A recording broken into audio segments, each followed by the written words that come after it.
عید الفطر ہے، عید الاضحیٰ ہے، اور خاص طور پہ عید الفطر پہ اتنا رش ہوتا ہے، درزی اس رش میں عجیب درزیوں کے پاس کیونکہ بہت کام ہوتا ہے تو بڑی بڑی عجیب حرکات ان سے سازد ہوتی. میرے ساتھ درزی نے کیا کیا کہ بخیات اس سے ایک بھی سیدھا نہیں لگا، آڑا لگا دیا کوئی ترچھا لگا دیا. ٹیلر کی بدحواسیاں مجھ سے نہ پوچھئے، اس نے میری قمیض میں نیپا لگا. کیا کہنی، واہ واہ، نیپا لگا دیا. جناب میں ایک نظم آپ کو سنانا چاہتا ہوں کہ ایک بات ڈاکٹر ایسے ہوتی، معاف کیجیے گا ڈاکٹر حضرات میں سے، بعض ڈاکٹر ایسے ہوتے ہیں کہ ایک مریض کو اتنی دوائیاں دے دیتے ہیں جو محلے بھر کے مریضوں کے لیے سال بھر کے لیے کام.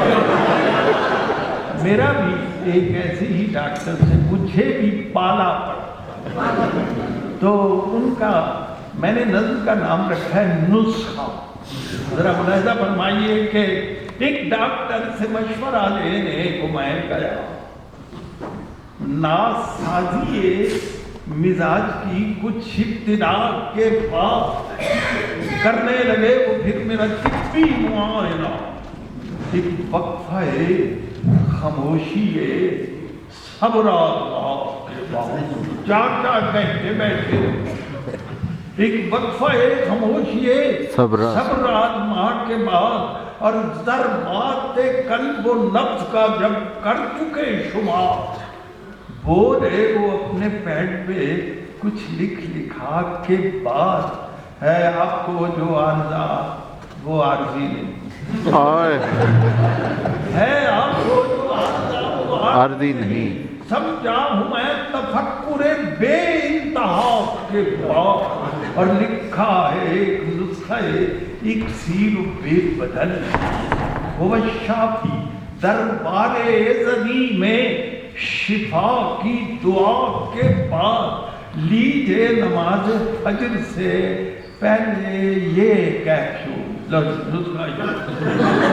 لیجئے نماز فجر سے پہلے یہ کیپسول کھائیں، یہ گولیاں بھی نماز عشاء کے بعد، اور سیرپ کی ایک ڈوز بھی لیجئے نہال منہ، پھر ٹیبلٹ یہ کھائیے پہلی غذا کے بعد، اور لینی ہے آپ کو یہ دوا اس دوا سے قبل، کھانی ہے آپ کو یہ دوا اس دوا کے بعد، اور ان سے خلل پذیر اگر ہو نظام ہضم، اسٹامک ڈسٹرب ہو جائے، ان سے خلل پذیر اگر ہو نظام ہضم، پھر مکسچر یہ پیجئے اس ابتلا کے بعد، پھر مکسچر یہ پیجئے اس ابتلا کے بعد، اور لازم ہے پھر جناب یہ انجیکشنوں کا کورس. اٹھے نا ہاتھ آپ کے گھر اس دعا. واہ واہ.